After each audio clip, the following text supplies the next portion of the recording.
이제 5가지를 더 또 합니다. 지금까지 10가지 성품을 살펴봤다. 질서의식, 상대방 세워주기, 자기 관리하기, 분별력 키우기, 올바른 가치 추구하기, 소통의 능력 키우기, 존중하기, 마음 비우기, 독립성 키우기, 온유하기이다. 이제 본장에서는 열정, 긍휼, 도덕성, 화평, 선함의 5가지 성품을 훈련한다. 열정의 의미와 중요성, 열정, 더울열, 뜻정이란 무엇일까? 사전적 의미는 다음과 같다. 어떤 일에 열렬한 애정을 가지고 열중하는 마음. 열정이란 어떤 일을 위해 에너지를 집중하는 상태다. 아이들은 자기들이 좋아하는 게임이나 놀이를 할 때는 에너지를 집중한다. 어른들도 마찬가지다. 자기들이 좋아하는 것, 하고 싶은 것, 잘하는 거 할 때는 혹은 어떤 분명한 목표를 이루고자 할 때 어떤 것을 간절하게 하고자 하는 마음을 가질 때 에너지가 집중되는데 이 상태를 열정, 열심이라고 말한다. 하지만 잘못된 일에 열정을 가져서는 안 된다. 나쁜 짓을 하기 열정을 간다면 이 사람이 갈 곳은 감옥뿐이다. 그러므로 좋은 일에 열정을 가질 수 있도록 해야 한다. 열정의 힘을 길러야 한다. 주님의 열정은 가장 모델적이다. 그분은 하나님의 뜻을 이루는 일에 열정을 다했다. 얼마나 열정을 쏟았으면 식사할 겨를도 없이 일하셨고 사람들에게 미친 사람이라는 말을 들었고 성전의 장사꾼들의 상을 둘러부셨고 성경은 열심히 그분을 집어삼켰다고 말씀하고 있다. 마지막엔 자기 목숨까지 십자가에 매달았겠는가. 이것이 바로 열정, 열심이다. 하나님도 세상도 열정 있는 사람들을 환영한다. 그래서 열정이 없는 라우디게아 교인들을 향해 주님은 열심을 내라고 당부하셨다. 자, 한번 다 같이 읽어볼까요? 라우디게아 교회 사자에게 편지하라. 아멘이시오. 충성되고 참된 증인이시오. 하나님의 창조의 근본이시니가 이르시되 내가 내 행위를 아노니 네가 차지도 아니하고 뜨겁지도 아니하도다. 내가 차든지 뜨겁든지 하기를 원하노라. 내가 이같이 미지근하여 뜨겁지도 아니하고 차지도 아니하니 내 입에서 너를 통하여 내리라. 내가 말하기를 나는 부자라 부요하여 부족한 것이 없다 하나 내 공고한 것과 가련한 것과 가난한 것과 눈먼 것과 벌거벗은 것을 알지 못하는도다. 내가 너를 권하노니 내게서 불로 연단한 금을 사서 부유하게 하고 흰옷을 사서 입어 벌거벗은 수치를 보이지 않게 하고 안약을 사서 눈에 발라 보게 하라. 무릇 내가 사랑하는 자를 책망하여 징계하노니 그러므로 내가 열심을 내라. 회개하라. 열심을 내라. 성경에서는 열정의 중요성을 다음과 설명한다. 시편 107편 9절에 사모하는 영혼, 줄인 영혼. 마태복음 5장 6절에는 의에 줄이고 목마른 자. 이게 전부 다 열정을 표현하는 말이에요. 마태복음 11장 12절 천국은 침노를 당하나니 침노하는 자가 빼앗는다. 이 말씀의 의미는 모두 열정을 가진 자가 무엇인가를 얻는다는 말씀이다. 열정의 반대는 뭡니까? 네, 열정의 반대는 정열이 아니고 무기력. 네, 열정의 반대말은 무기력이에요. 세상에서 제일 답답한 사람, 그리고 사용할 수 없는 사람이 바로 무기력한 사람이에요. 그러니까 무기력한 사람을 데리고 일하려고 하는 사람은 아무도 없습니다. 열정을 키워야 돼요.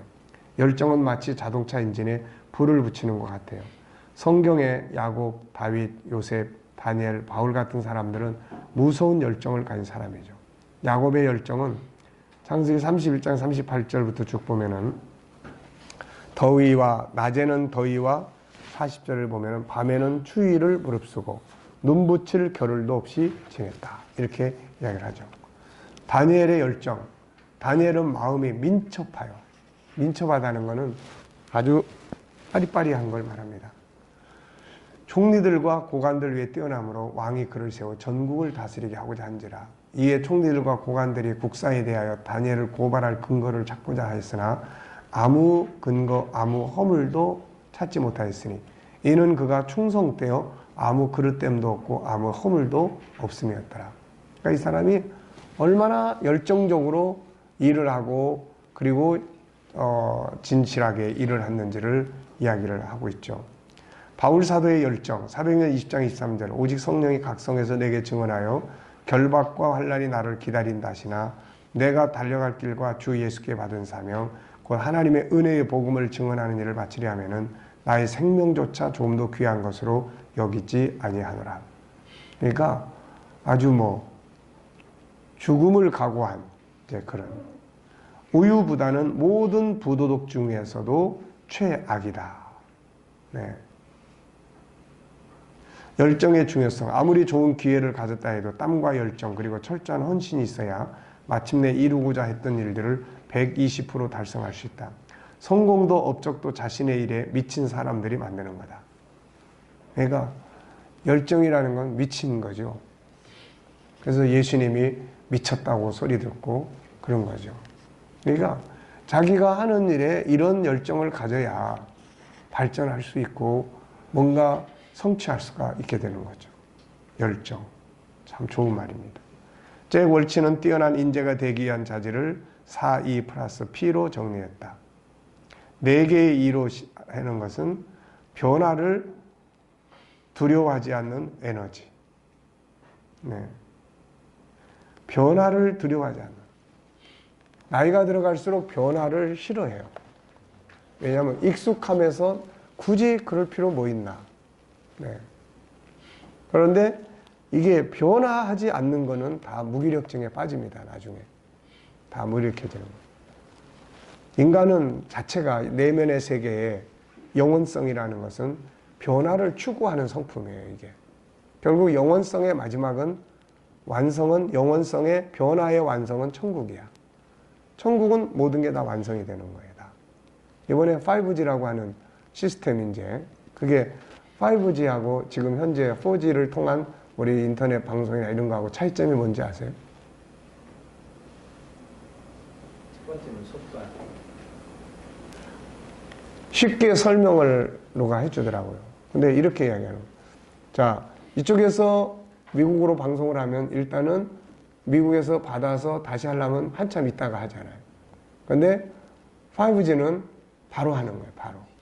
그러니까 그만큼 시간과 공간을 줄여버린 거예요. 이게. 속도에서. 그러니까 인간은 결국은 시간과 공간을 초월하고 싶은 거에 있는 거예요. 계속 발전하는 거예요. 시간과 공간을 초월하는 마지막이 어디입니까? 예수님 재림하실 때 변화되는 시간이에요. 그때는 순간 이동도 되는 거고 다. 인간의 꿈이 실현되는 거예요. 그래서 인간은 기본적으로 변화를 해야 기쁨을 누리고 살아갈 수 있는 존재예요. 이게. 그러니까 변화를 두려워해져서 변화를 하지 않으려고 그러면은 편하긴 한데 재미가 없어 인생이. 네.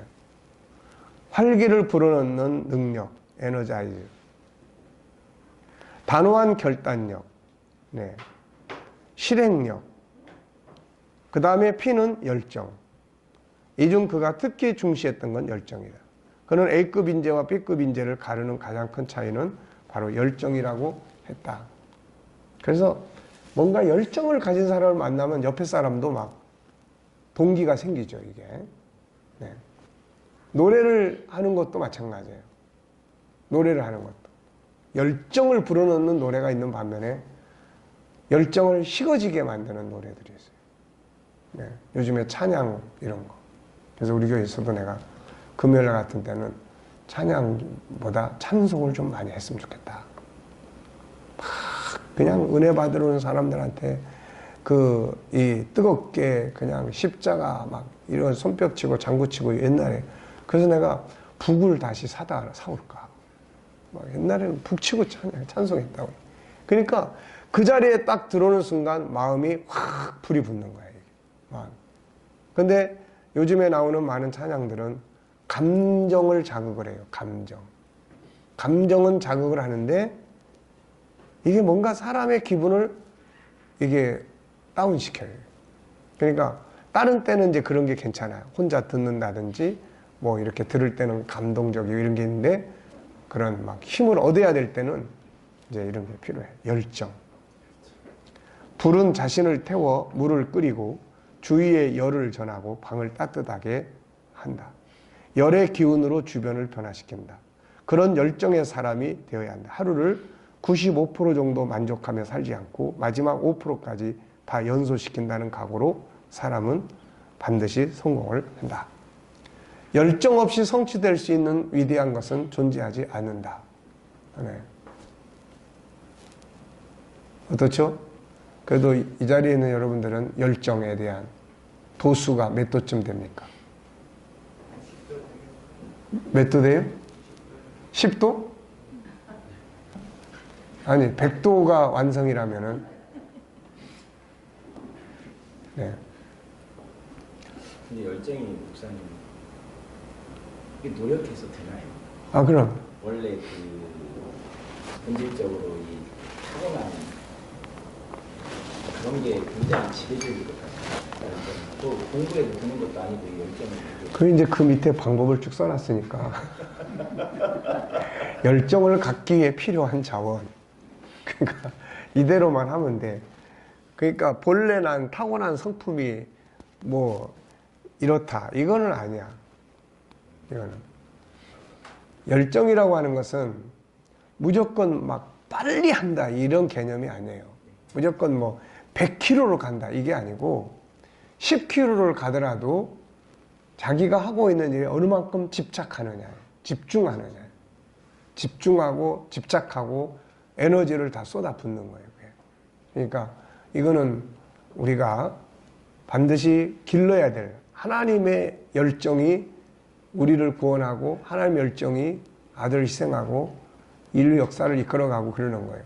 하나님이 그 부분에 열정을 갖지 않았다면은 잘못했다가는 처음에는 서기 2500년까지 역사를 진행하겠다고 계획을 했는데 가다 보니까 너무 힘들어가지고 야 그냥 1900년에서 끝내자. 아니 그랬으면 이거 우리는 태어나지도 못하고 끝나는 거예요 이거. 네. 그분의 열정. 자 열정을 만드는 요소 우선 하나님과의 만남이 필요해요. 만남. 성령은 열정의 영입니다. 열정의 영이에요. 그러니까 사도행전 2장에서 제자들이 뭔 장 목사님 치료하는 소리예요. 체때. 아 그래? 얼마나 패면 저렇게. 자 어디까지 이야기를 했지?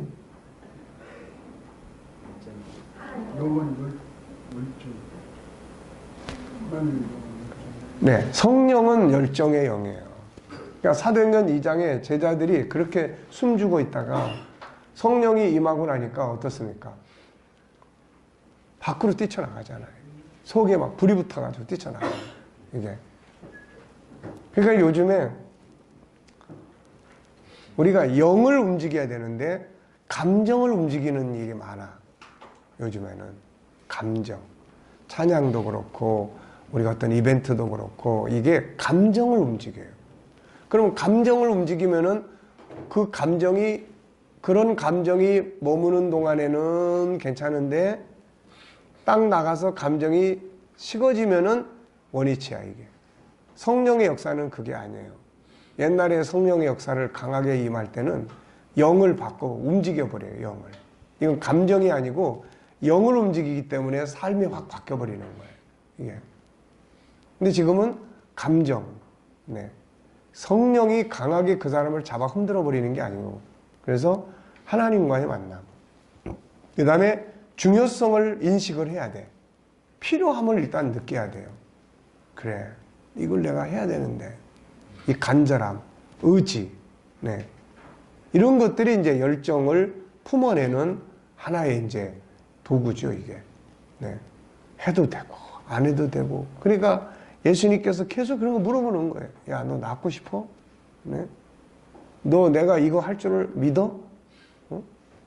소경한테 내가 이 일을 할 줄을 믿느냐? 그랬더니 소경이 믿습니다. 그러니까는 그 열정에 내 믿음대로 되라 이러는 거예요.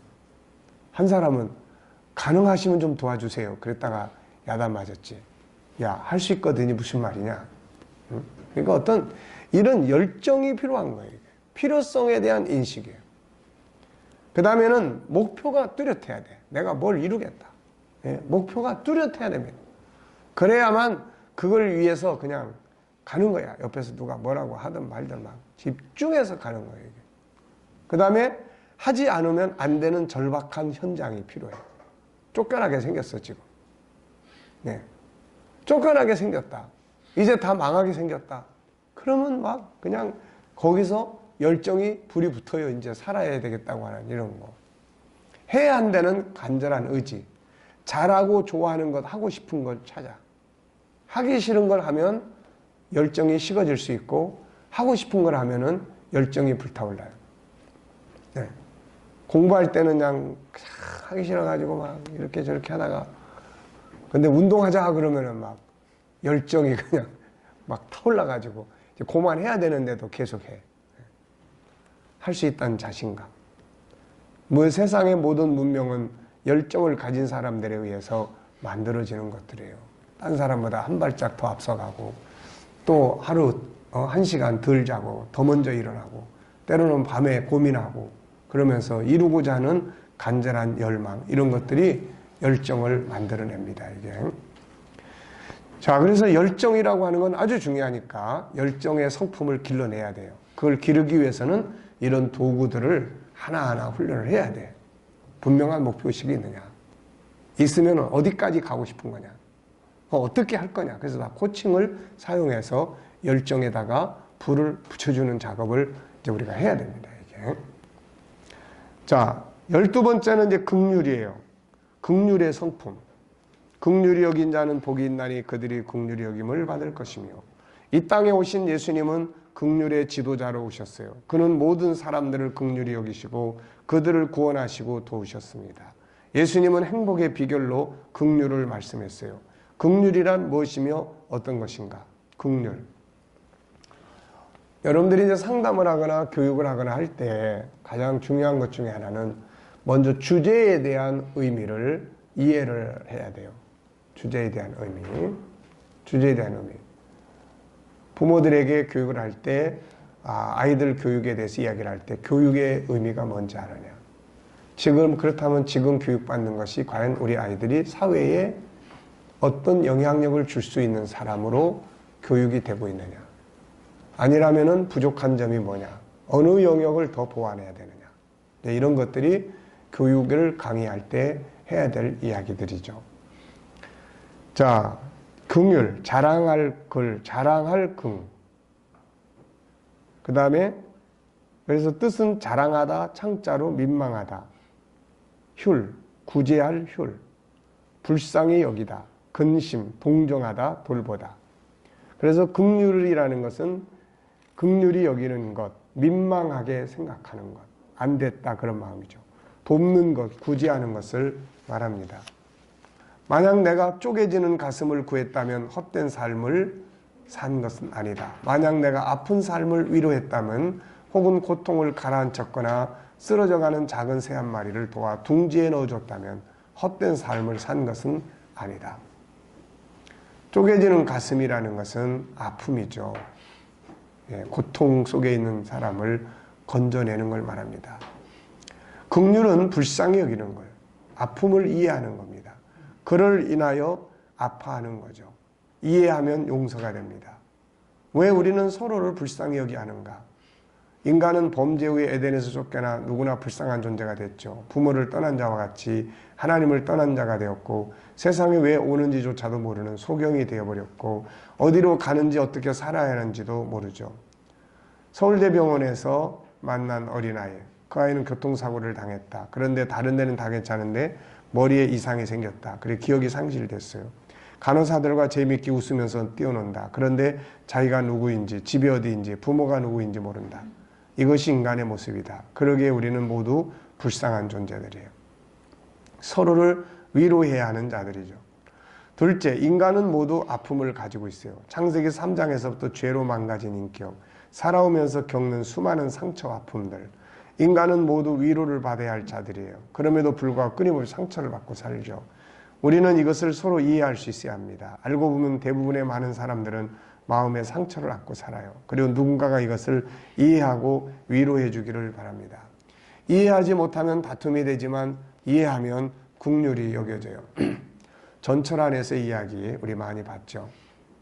남루한 차림에 덥수룩한 수염도 깎지 않는 중년의 남자가 5명의 철부지 꼬마 아이들을 데리고 지하철을 탔다. 그 남자는 자리에 앉았지만 아이들은 전철 안에서 소리 지르고 달리고 기어오르고 껑충껑충 뛰면서 소란을 피우기 시작했다. 승객들이 눈살을 찌푸리며 그 아빠를 쳐다보고 눈치를 주었지만 그는 눈을 감고 앉아서 무슨 일이 일어나고 있는지조차 모르는 것 같았다. 한 여자가 더 이상 참지 못하고 일어나더니 그 남자에게 가서 어깨를 슬쩍 건드리며 말했다. 이것 보세요. 아이들을 어떻게 좀 해보세요. 도무지 정신이 없어서 견딜 수 없군요. 그 남자는 멍하니 그 여자를 쳐다보더니 마침내 정신이 든 것처럼 말했다. 아, 죄송합니다. 하지만 방금 아이들 엄마 장례식을 치르고 돌아오는 길인데 아이들을 어떻게 야단을 쳐야 할지 모르겠군요. 그 여자는 순간 얼마나 난처했을까. 사람은 모두 슬픈 사연을 가슴에 묻고 살아간다. 사람마다 속 깊은 곳에는 한이 쌓이고 눈물이 고여있다. 그래서 모든 사람은 위로가 필요하고 격려가 필요하다. 상대방을 이해한다면 수많은 문제들은 저절로 해결된다. 상대방의 사정을 몰랐을 때는 분노했지만 상대방의 사정을 이해하고 나면 오히려 안타까운 마음이 드는 것이 사람의 마음이다.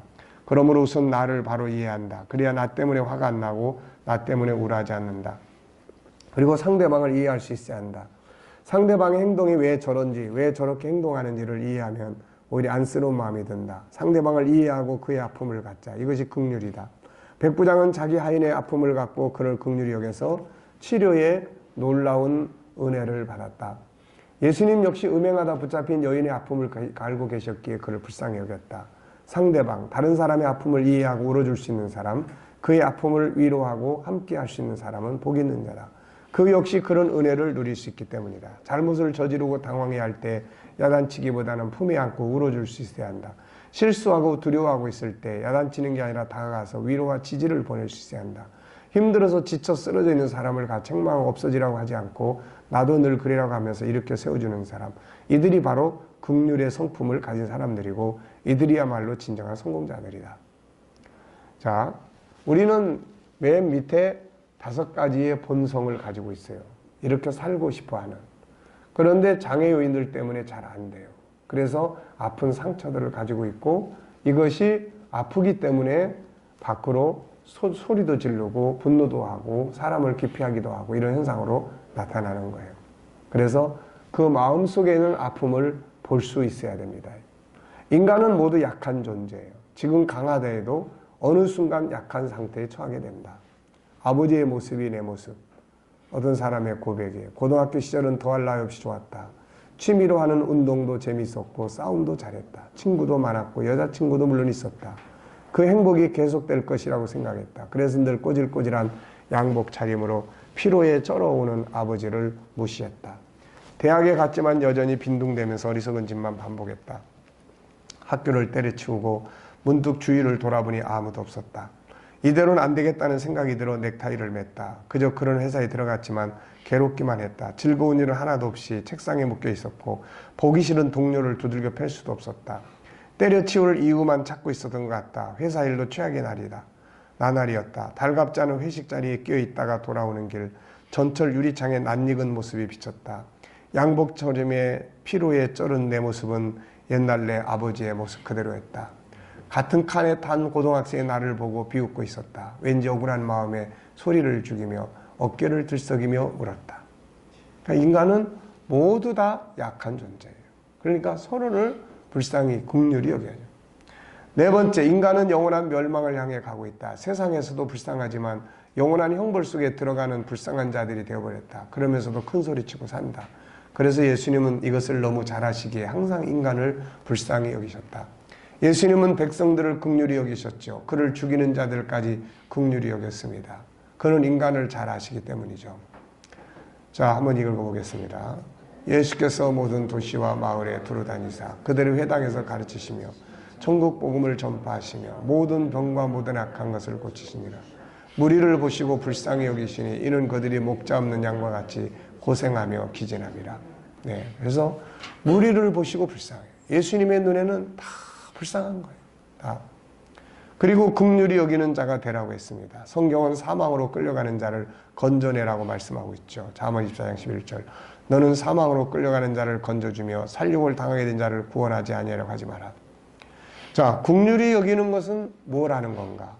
긍휼히 여긴다는 건 자기의 가진 걸 그와 함께 나눈다는 말이에요. 얻고자 하면 나누고자 하며 나누고자 하는 이유는 나의 행복과 성공이 거기서 나오기 때문이다.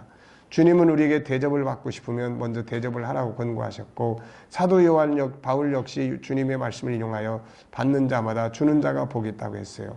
솔로몬은 7배개나 8배개 뿌리라고 합니다. 모아놓기 위해 얻는 것이 아니다. 자랑하기 위해 모으는 것이 아니다. 나누기 위해서 얻는 것임을 기억해라. 록펠러 이야기예요. 인생의 행복은 모으는 데서 오는 것이 아니라 나누는 데서 온다. 록펠러는 33살에 백만장자가 되었고 43살에 미국의 최고 부자가 되었다. 그러나 55세의 시한부 인생을 선고받았다. 그는 훗날 이렇게 수리했다. 그 당시 나는 눈앞이 캄캄했다. 겨우 정신을 차렸을 때 문득 병원 복도를 바라보니 거기에는 단과도 문구가 적혀 있었다. 주는 자가 받는 자마다 복이 있다.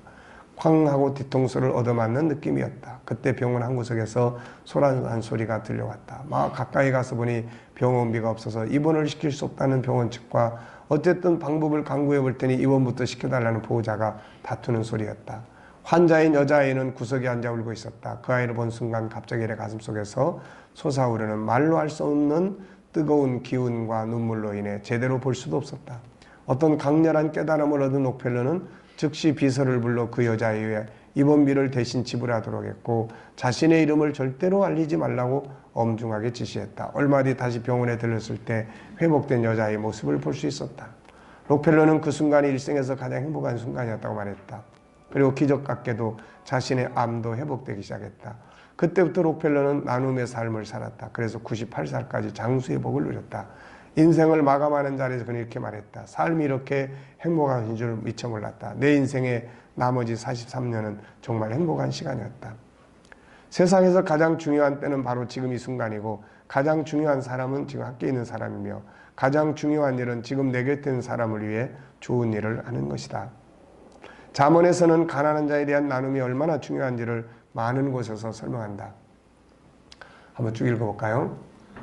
그토 구제하여도 더욱 부하게 되는 일이 있나니 과도히 아껴도 가난하게 될 뿐이니라. 구제를 좋아하는 자는 풍족하여질 것이요 남을 윤통하게 하는 자는 자기도 윤택하여지리라. 이웃을 업신 여기는 자는 죄를 범하는 것이요 분권한 자를 불쌍히 여기는 자는 복이 있는 자니라. 가난한 사람을 학대하는 자는 그를 지으신 이를 멸시하는 자요 궁핍한 사람을 불쌍히 여기는 자는 주를 공경하는 자니라. 가난한 자를 조롱하는 자는 그를 지으신 주를 멸시하는 자요 사람의 재앙을 기뻐하는 자는 형벌을 면하지 못할지아니라.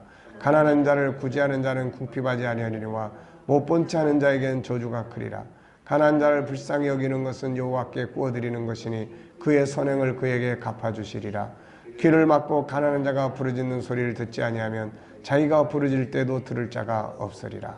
네. 그래서 긍휼히 여긴다는 것은 불쌍히 여긴다. 그러면 이제 어떻게 합니까?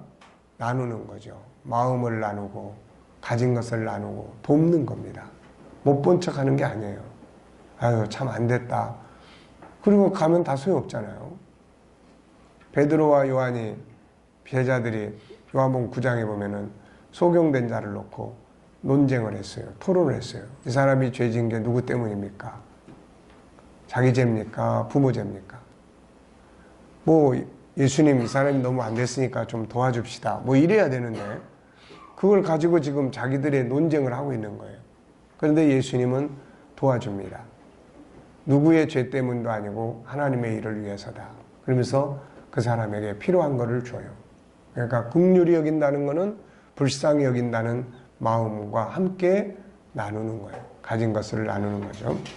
긍휼히 여긴 자는 복이 있습니다. 그 복은 긍휼히 여김을 받게 되는 거죠. 나도 언젠가는 누군가에게 긍휼히 여김을 받아야 할 때가 옵니다. 그런데 사람은 심은 것을 거두는 거죠. 우리는 가끔가다 이런 말 하죠. 내 그럴 줄 알았어. 맨날 그렇게 독하게 살더니 아무도 돌봐주는 사람이 없네. 긍휼의 씨를 뿌려야 긍휼의 결실을 거두는 거죠. 친절은 반드시 돌아온다. 숨이 턱턱 막히는 뜨거운 대학교 사막 한복판에 낡은 트럭을 끌고 가는 한 젊은이가 허름한 차림의 노인을 발견하고 차를 태웠다. 힘들어 보이는 듯 하시죠. 고맙소. 젊은이 라스베가스까지 태워줄 수 있겠소. 젊은이와 노인은 세상 돌아가는 이야기를 주고받으면서 노인의 목적지인 라스베가스에 도착을 했다. 집도 없이 떠돌아다니는 불황자 노인이라고 생각한 젊은이는 주머니를 뒤져 25센트를 노인에게 주면서 말했다. 영감님 차비에 보태 쓰세요. 몸 조심하고요. 참 친절한 젊은이구만. 명함 있으면 한 장 주게나. 젊은이는 무심코 명함을 건네준다. 멜빈 다마. 이 신세는 꼭 갖겠네. 나는 하워드 휴즈라고 하네. 얼마의 세월이 흘러 지난 일을 까마득히 잊어버렸을 무렵 기상천외한 사건이 벌어졌다. 세계적인 부호 하워드 휴즈 사망. 이런 가사와 함께 유언장이 공개되었는데 하워드 휴즈가 남긴 유산의 16분의 1을 멜빈 다마에게 증여한다는 내용이었다. 멜빈 다마란 사람이 누구인가?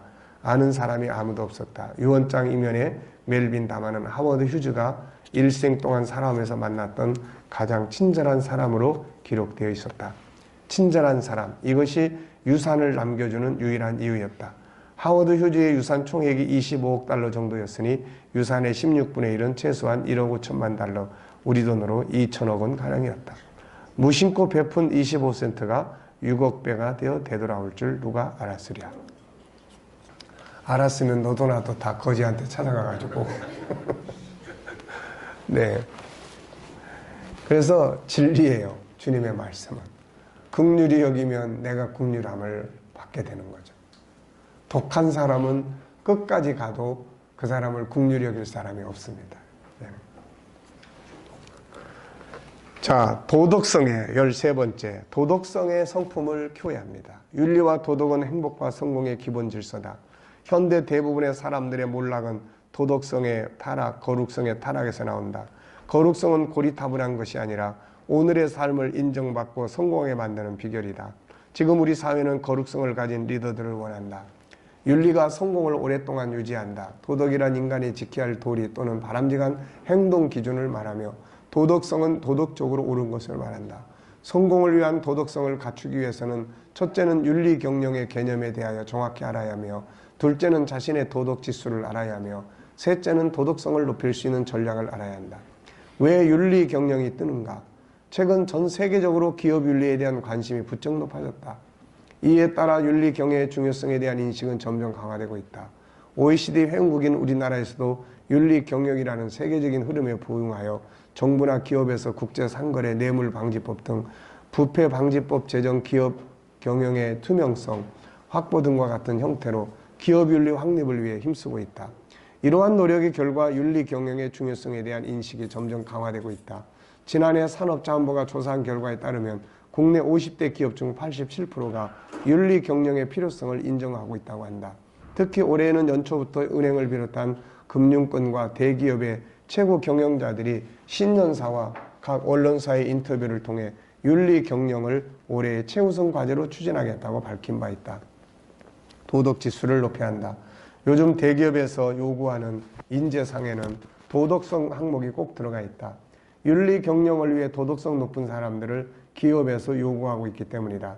그래서 도덕성을 높이기 위한 노력에 관심을 가지고 있다. 도덕성을 높이기 위한 방편으로 도덕 지수를 높이는 분위기다. 거룩성이 무너지면 인생은 실패하게 된다. 거룩성은 우리의 본능이며 우리의 삶을 아름답게 만들고 깊은 영적 세계에 들어가 뛰어난 영감과 지혜를 얻고 진정한 성공자가 되는 우리의 본성임을 기억하자. 본래 사회의 지도층들이 추락하는 이유는 어디에 있다고 생각하는가? 많은 가정들이 파괴되는 이유는 어디에 있다고 보는가? 사람과 사람의 관계가 깨져 원수처럼 되는 이유는 무엇인가? 거룩한 가치를 돈보다 더 중귀하게 여겨라. 진정한 성공 행복은 여기서 나온다. 도덕성의 범위는 넓다. 중요한 건 몇 가지 살펴보면 다음과 같다. 우선 거룩한 거죠. 성결한 거. 요즘 젊은 애들은 이런 개념들이 너무 많이 무너졌어요. 특히 성생활이나 이런 부분에 있어서 초등학교부터 이제 그런 탈선 행위들이 나타나기 시작을 해요. 돈이 더 앞서가고. 이런 것들이 결국은 나중에 자기의 인생을 아름답게 살지 못하게 막는 거죠, 이게. 자기 성찰과 회개의 기능을 키워야 돼요. 그래서 자기를 돌아보는 기능, 자기 컨설팅의 기능, 회개의 기능, 이런 것을 강화시켜야 돼요. 자기를 돌아보는 거. 그 다음에 이제 윤리적인 거, 신뢰성이죠. 윤리적인 거. 그 다음에 정직과 진실함, 네, 정직과 진실. 그 다음에 예의 바른 거, 질서의식, 올바름을 추구하는 거. 이런 것들이 바로 도덕성이에요. 거룩한 마음, 마음의 청결함, 죄와 분리됨, 자기를 돌아보고 잘못된 것을 반성하고 돌이키는 자세, 윤리, 성결, 성적인 정결함. 성경은 남녀의 잘못된 성생활에 대해 단호하게 책망을 하죠. 다음의 말씀은 잘못된 성생활의 위험성을 설명하고 있어요. 잠언 6장 32절에 보면은 여인과 간음하는 자는 무지한 자라. 이것을 행하는 자는 자기 영혼을 망하게 하며 상한과 능욕을 받고 부끄러움을 실 수 없게 하느니 남편이 투기로 인하여 분노 갚는 날에 용서하지 아니하고 어떤 보상도 받지 아니하며 많은 선물을 줄지라도 듣지 아니하리라. 요즘에는 결혼이 아닌 동거가 많아요. 지난번에도 이제 동거에 대한 부분을 한번 이제 나타낸 경우들이 있어요. 그러니까는 결혼 너무 얽매이는 게 많고, 예. 결혼을 하면 시댁이다, 처가다, 너무 얽히는 게 많고, 결혼을 안 하면 그런 게 상관이 없는 거예요. 두 사람만 행복하게 살면 되는 거예요. 이런 거. 그 다음에 그보다 또 전 단계.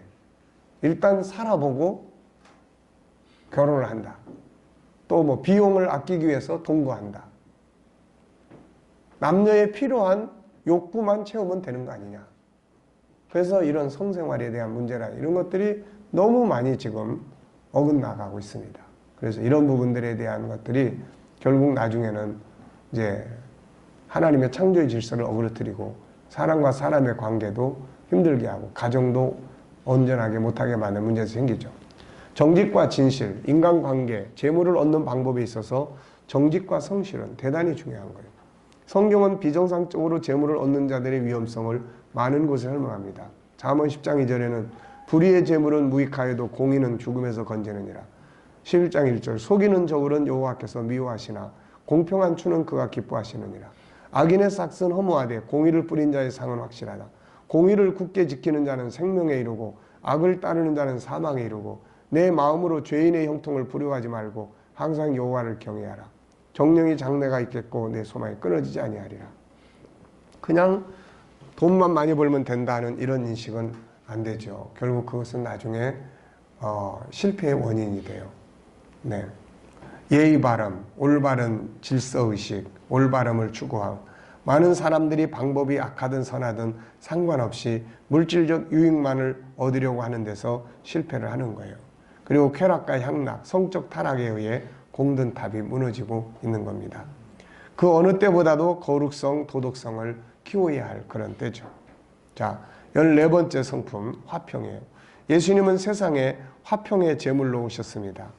화평은 행복한 삶의 길이요. 분노와 증오, 다툼은 패망과 불행의 길이에요.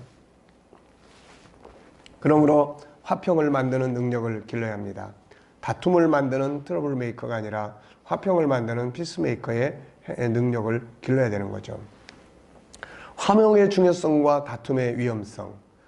잠언 14장 30절 평온한 마음은 육신의 생명이나 시기는 뼈를 썩게 하느니라. 17장 1절 마른 떡 한 조각만 있고도 화목하는 것이 제육의 입에 가득하고도 다투는 것보다 나으니라. 다투는 여인과 함께 큰 집에서 사는 것보다 움막에서 사는 것이 낫다. 잠언 17장 14절 다투는 시작은 둑에서 물이 새는 것 같은즉 싸움이 일어나기 전에 시비를 그칠지니라. 갈라디아서 5장 15절 만일 서로 물고 먹으면 피차 멸망할까 조심하라. 잠언 20장 3절 다툼을 멀리하는 것이 사람에게 영광이거늘 미련한 자마다 다툼을 일으키느니라. 잠언 20장 24절 노를 품는 자와 사귀지 말며 울부는 자와 동행하지 말지니 그의 행위를 본받아 내 영혼을 올무에 빠뜨릴까 두려움이니라.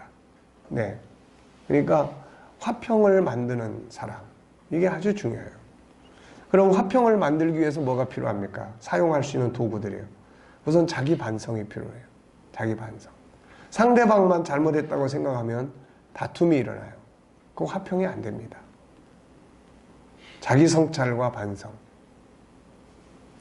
우리가 상담할 때 보면은 항상 문제를 안고 올 때 누구 문제를 안고 오냐면은 예를 들어서 아내가 상담하러 오면은 누구 때문에 오겠어요? 남편 좀 어떻게 해주세요. 그건 안 되는 상담이에요. 남편을 어떻게 해줍니까? 남편이 어떻게 하려면은 어떻게 해야 돼요? 남편이 와야 돼. 근데 남편은 안 와.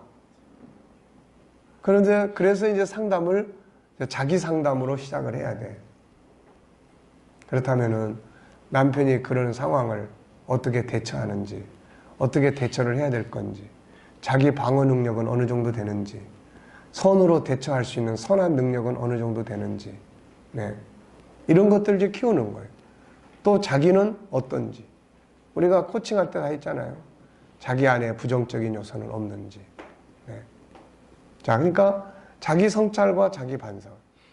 그래서 전에도 이야기했지만 젊은 부인이 이혼한다고 그랬을 때 내가 한 달 동안 새벽 기도하자. 그래도 기도하고 시작했는데 헤어질 때도 그 정도는 해야 되지 않을까 했더니 기도를 하고 나중에는 이걸 잊어버리고 살더라고. 그래서 내가 물어봤어요. 지난번에 나하고 상담했던 거 어떻게 했어요? 그랬더니 그거요 다 잊어버렸어요. 왜 그렇게 됐어요? 그랬더니 뭐라고 이야기하냐면 기도하다 보니까 상대방만 원망을 했는데 나한테도 문제가 있다는 것을 발견하기 시작했어요. 그래서 그게 이제 다시 정상적으로 살기 시작을 한 거죠.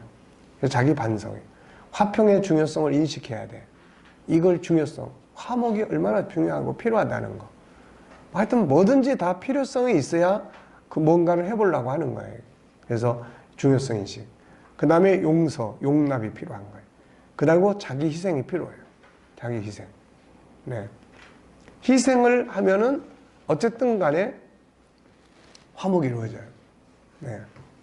옛날에 음식점에 가가지고 내가 어떤 자매하고 상담을 하고 있는데 또 다른 사람 둘이 들어왔어요. 그래서 이제 한참 나하고 이제 상담자하고 이야기를 나누는데 아니 음식점에서 주인하고 그 들어온 두 사람이 대판 싸움이 벌어졌어요. 그래서 가만 들어보니까는 주인은 그 사람들은 1인분만 필요로 한 사람인데 주인은 2인분이 기본이라고 그래서 2인분을 갖다 줬어. 그러니까 음식 먹는 사람은 자기들은 1인분만 먹으려고 했는데 왜 2인분을 가져오냐. 그래가지고 논쟁이 된 거예요. 그래서 가만히 듣다 말고 내가 이제 그때는 무슨 마음을 먹었는지 간섭을 했어. 그래가지고 가가지고서는 아이고 먼저 주인을 뭐라고 그랬지. 그래도 나도 손님 편이지만 손님 입장이지만 주인이 그러시면 되냐. 일단은 손님이 1인분만 먹고 싶다고 그랬으면 1인분만 갖다 주는 게 정상이지. 어떻게 2인분을 갖다 줘가지고 그럴 수 있냐. 그래가지고 이제 이야기를 하고 또 손님한테도 두 분이 오셔서 식사하는데 이게 재미나게 드시고 가셔야 되는데 이런 일이 있어서 보니까 1인분이 더 남아서 그런 것 같은데 1인분을 제가 사가지고 하면 어떨까요? 그랬어요. 그랬더니 갑자기 이상한 사람이 나타나가지고 1인분을 자기가 사가겠다고 그러니까 이게 황당한 거야, 다 이게. 그랬더니 그 사람이 뭐라고 하냐면 그냥 우리가 먹을게요. 그리고 먹고 유야무야 돼버렸어. 그리고 먹고 나갔고 나중에 나갈 때 주인이 나보고 아이고 손님 고맙다고 그러더라고. 그래서 내가 생각해 보시라고. 여기 지금 이제 나중에 막 경찰 오라고 그러고 막 그러더라고. 경찰 오고 그러면은 오늘 장사도 다 망치고 그러는데 내가 생각할 때도 1인분만 필요하면 갖다 주시고 해야지. 그랬더니 오늘 너무 고맙다고 막 그러더라고. 그러니까 1인분을 내가 사가지고 간다고 그러니까 다 끝나버리더라고, 이게.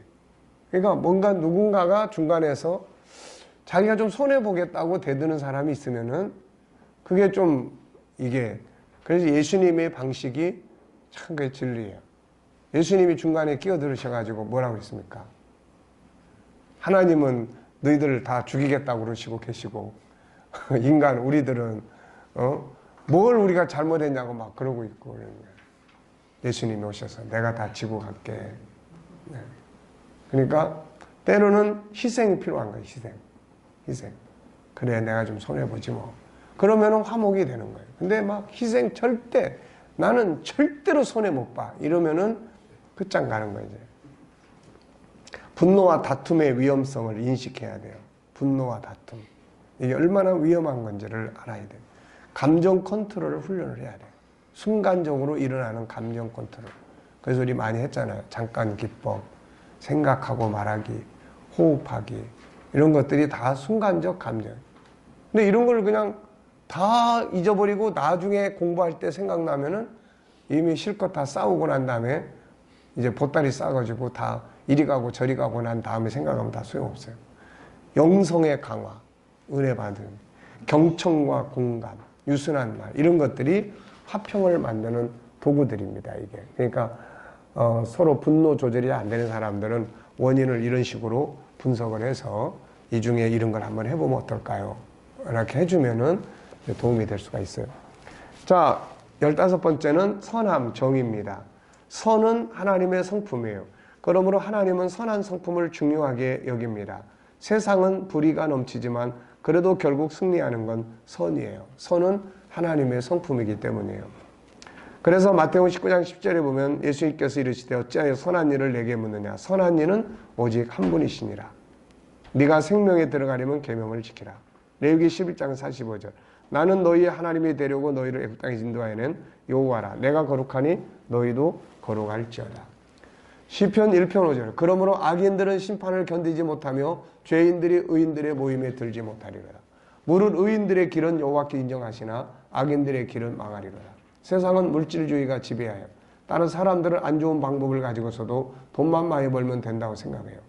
그러다 보니 불의가 왕성해지고 선을 행하고 정의를 행하는 사람들은 손해보는 것 같은 느낌을 갖게 돼요. 그러나 예수님은 진정 행복을 원하는 자들은 선함과 올바른 삶을 살 것을 말씀합니다.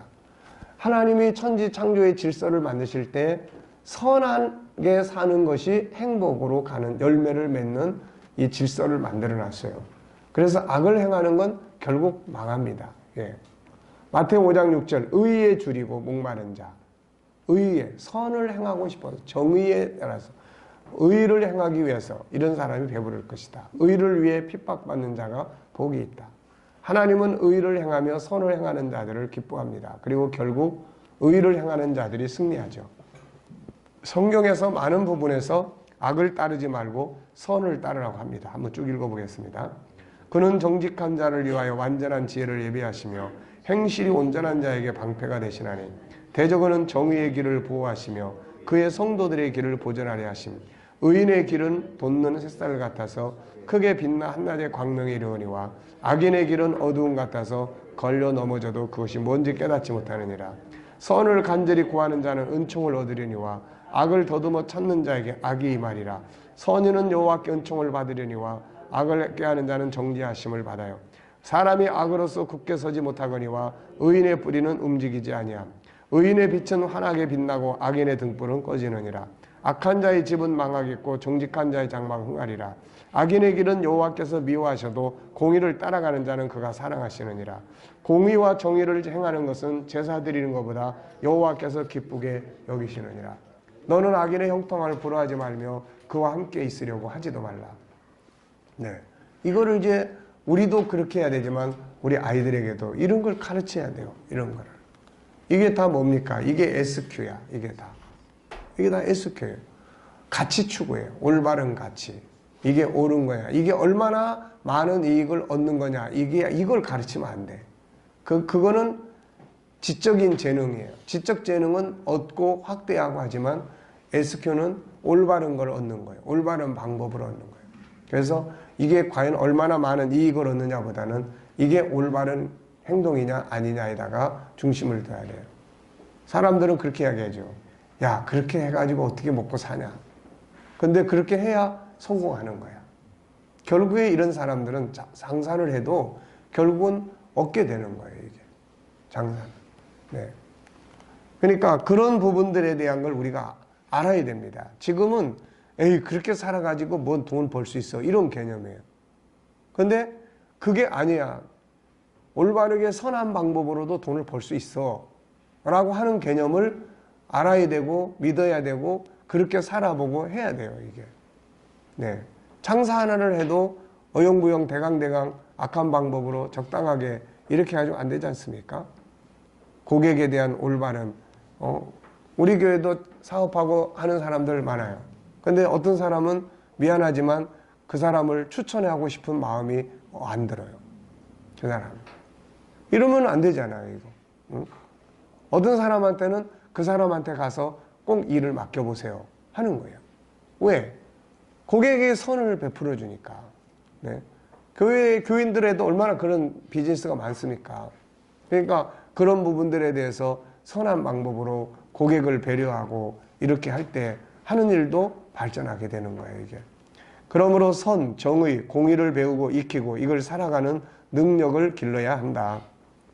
요셉, 다니엘 등은 선한 능력이 뛰어난 사람들이었어요. 그래서 그들의 흠을 찾으려 그들을 쉬게 하는 자들이 애를 써도 흠을 찾을 수 없도록 그들을 바르게 살았어요. 다니엘서 6장 4절 이하를 보면 이에 총리들과 고관들이 국사에 대하여 다니엘을 고발할 근거를 찾고자 했으나 아무 근거 아무 허물도 찾지 못하였으니 이는 그가 충성 때 아무 그릇됨도 없고 아무 허물도 없습니다. 네. 이 사람은 청문회에 올려놔도 아무 흠이 없는 사람이에요. 네. 자, 성경은 선으로 악을 이기라고 이야기하죠. 선을 지키는 건 큰 싸움입니다. 바울은 이걸 선한 싸움이라고 이야기했어요. 디모데후서 4장 7절에 나는 선한 싸움을 싸우고, 당장은 불의한 것이 형통할 처럼 보이고 승리한 것처럼 보이지만 결국은 악을 패배하고 선이 이기는 것을 기억해야 한다. 선은 진실한 것이요 바르고 정직한 것이요 부지런한 것이요 성실한 것이요 착한 것이요 욕심을 버리는 것이 온유한 것이다. 그리고 자기를 기쁘게 하기보다는 다른 사람의 행복을 돕는 일이다. 선한 능력은 하나님을 기쁘시게 할 뿐 아니라 사람을 기쁘게 하고 신뢰를 받아 귀하게 쓰임받는 방법이요 자기를 발전하게 만드는 길이요 평안하게 사는 길이다. 그리고 선함 속에는 희망이 있고 능력이 있고 치유가 있다. 심리학자 아들러는 심리질병을 앓고 있는 사람에게 하루에 한 가지씩 이웃에게 선을 하는 일을 하라. 이것이 마음의 병을 치료할 수 있다고 했다. 성경은 이미 이걸 말씀한다. 로마서 15장 1절 믿음이 강한 우리는 마땅히 믿음이 약한 자의 약점을 장담하고 자기를 기쁘게 하지 아니할 것이라. 우리 그런 이야기 많이 했죠. 단점이 많이 보이면 다 써놓고 밑에다가 그래서 내가 있는 거야.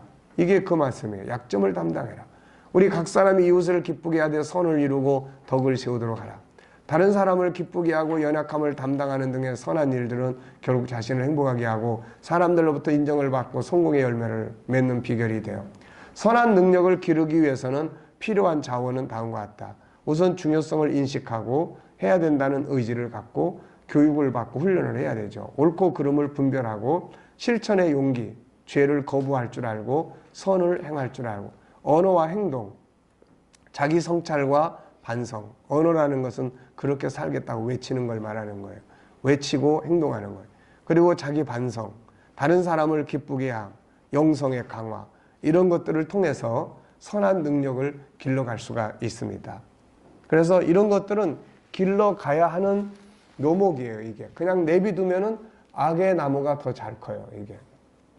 자, 본장을 통해 느끼는 거. 본장에 소개한 5가지 성품은 무엇입니까? 첫째, 열정. 둘째, 긍휼. 셋째, 도덕성. 넷째, 화평. 다섯째, 선을 행하기. 네. 자, 과제.